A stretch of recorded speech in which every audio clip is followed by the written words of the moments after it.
Police का ये कहना है कि स्टेटमेंट लिए जा चुके हैं। दरअसल 15 नाबालिग बच्चियों ने छेड़खानी के आरोप लगाए थे, उसके बाद अब पुलिस एक्शन में आते हुए नजर आ रही है। तो पुलिस ने प्रेस कॉन्फ्रेंस की है। प्रेस कॉन्फ्रेंस में तमाम आरोपों की जानकारी दी है और ये भी बताया है कि अब छात्राओं के स्टेटमेंट रिकॉर्ड किए जा चुके हैं और इसके बाद आश्रम में भी जाकर पूछताछ की जाएगी। आगे की इन्वेस्टिगेशन लगातार जारी है। दरअसल 15 बच्चियां एक साथ में सामने आती हैं। उन्होंने कहा कि हमारे साथ में छेड़खानी की जा रही थी, बदतमीजी की जा रही थी। तमाम आरोपों के आने के बाद में पुलिस एक्शन में आई और फिलहाल सभी जो छात्राएं हैं, 15 नाबालिग बच्चियां ये बताई जा रही हैं, इनके स्टेटमेंट दर्ज कर लिए गए हैं। और ये भी बताया जा रहा है कि जो आश्रम की बड़ी महिलाएं थी वो इन बच्चियों पर दबाव डाला करती थी और उसके बाद ये छेड़खानी लगातार की जा रही थी नाबालिग बच्चियों के साथ। बसंत कुंज, दिल्ली के बसंत कुंज इलाके में ये बड़ा आश्रम है और वहां से ऐसा संगीन मामला सामने आया है।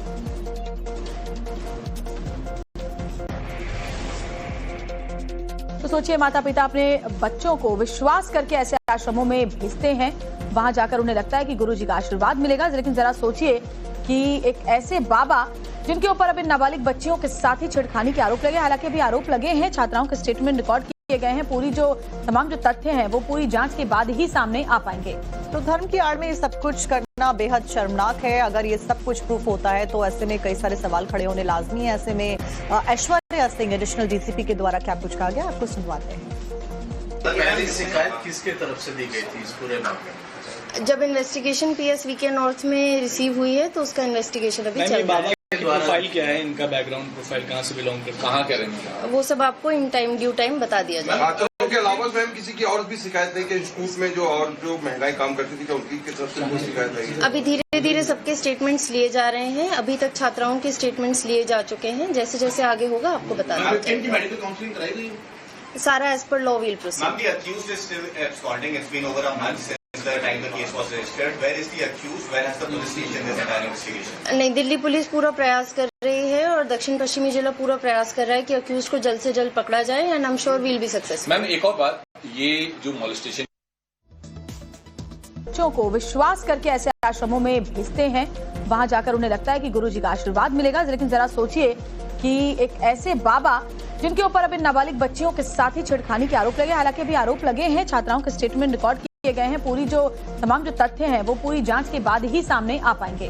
तो धर्म की आड़ में ये सब कुछ करना बेहद शर्मनाक है। अगर ये सब कुछ प्रूफ होता है तो ऐसे में कई सारे सवाल खड़े होने लाजमी है। ऐसे में ऐश्वर्या सिंह, एडिशनल डीसीपी के द्वारा क्या कुछ कहा गया, आपको सुनवाते हैं।